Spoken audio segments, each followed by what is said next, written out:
भारतीय किसान सभा की तरफ से नंदगांव में है और यहाँ हमने किसानों से जानकारी ली है।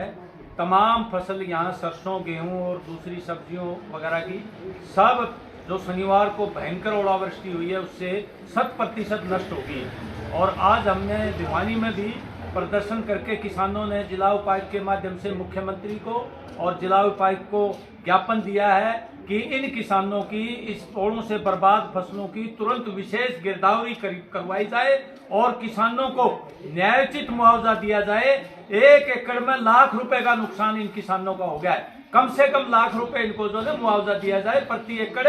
और अगर सरकार विशेष गिरदावरी नहीं करेगी तो हमें आंदोलन करने पर हम मजबूर हो जाएंगे और बड़ा आंदोलन होगा ये। इसलिए हम वेट करेंगे और ये गिरदावरी जब भी अधिकारी आए गांव के सरपंच और नंबरदार से पूरी रिपोर्ट दे उस किसान को कि आपका इतना नुकसान है। हर किसान को उसका नुकसान जो है वो उसको पता लगना चाहिए। और दूसरा हम ये कहना चाहते हैं सरकार ये पोर्टल के चक्कर में किसानों को ना उलझाए, क्योंकि क्षतिपूर्ति पोर्टल खुलता नहीं है और 72 घंटे में किसी दिन संडे होता है, 72 घंटे भी ये नहीं खुलता है। इसलिए किसानों की विशेष गिरदावरी करवा करके ये न्यायोचित मुआवजा दिया जाए, अन्यथा हम बहुत बड़ा आंदोलन करेंगे। क्योंकि किसान की रीढ़ की हड्डी टूट गई है। 6 महीने उसने मेहनत करके अपनी सरसों और गेहूं की फसल बोई थी और वो आज जो है और रोना आ रहा है। वो जब खेत को देखता है तो उससे देखा नहीं जाता। बहुत बड़ा नुकसान है। ऐसे नुकसान में हमारी सरकारें ही किसान को बचा पाएंगी, उनको पूरा मुआवजा दे पाएंगी, नहीं तो कर्जे मार के किसान आत्महत्या करने के लिए मजबूर हो जाएगा। ये हम हरियाणा सरकार से मांग करते हैं कि विशेष गिरदावरी करके न्यायोचित मुआवजा कम से कम 1 लाख रुपए प्रति एकड़ दिया जाए। या तो सब बोल दो आप। इसमें जो पोर्टल खोला गया 72 घंटे का, इसमें कोई लेना देना नहीं है। अलबत्त तो इसकी साइट बंद रहती है।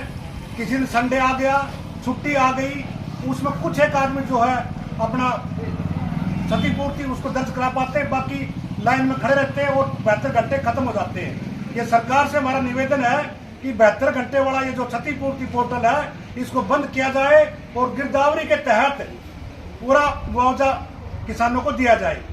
किसान आत्महत्या इसलिए करता है कि अब ये 100%, लोग कहते हैं कि 100% इसमें जो है नुकसान हो गया। मैं कहता हूँ 100% नहीं, 120% इसका नुकसान हो गया। 100% तो फसल गई और 20% जो सारा फूस हमने इकट्ठा करना पड़ेगा। लेना देना की मिसाई को नहीं, उस फूस को इकट्ठा करेंगे उसमें और नुकसान होगा। वो सारा नुकसान किसान को पड़ता है और उसमें सहाय की कीमत को नहीं, लेकिन किसान तो उसने इकट्ठा करेगा। 120% हमको नुकसान हो चुका है। तो सरकार से हमारी दरखास्त है कि सारा का सारा, जैसे और कंपनियों को जो कंपनी डूबती है, बैंक डूबते हैं, उनको जो इतना करोड़ों रुपए उनको बिना स्ट्राइक के, बिना हड़ताल के मुआवजा गवर्नमेंट देती है, लेकिन किसान के बारे में कोई सोचता नहीं है। और किसान इस देश की रीढ़ की हड्डी है। किसान से सारे के सारे काम किसान से होते हैं। अरे ये किसान जब अनाज उगाएगा ही नहीं तो कहां से किसको अनाज खाने के लिए मिलेगा। और एक दिन वो दिन आएगा जब किसान अनाज नहीं उगाएगा और गवर्नमेंट कहेगी अब हम तुमने बीज देंगे, खाद देंगे, दवाई देंगे, भाई अनाज उगाओ, फिर भी किसान अनाज नहीं उगाएगा। तो किसान के जो भंडार है, जो ये जितने दिन को खेती बांटती है, जो गरीबों को बांटती है, और इनको कहाँ से अनाज आएगा। इसलिए हमें सरकार से दरखास्त है कि स्पेशल गिरदावरी करवा करके और किसानों को 100% मुआवजा दिया जाए। धन्यवाद।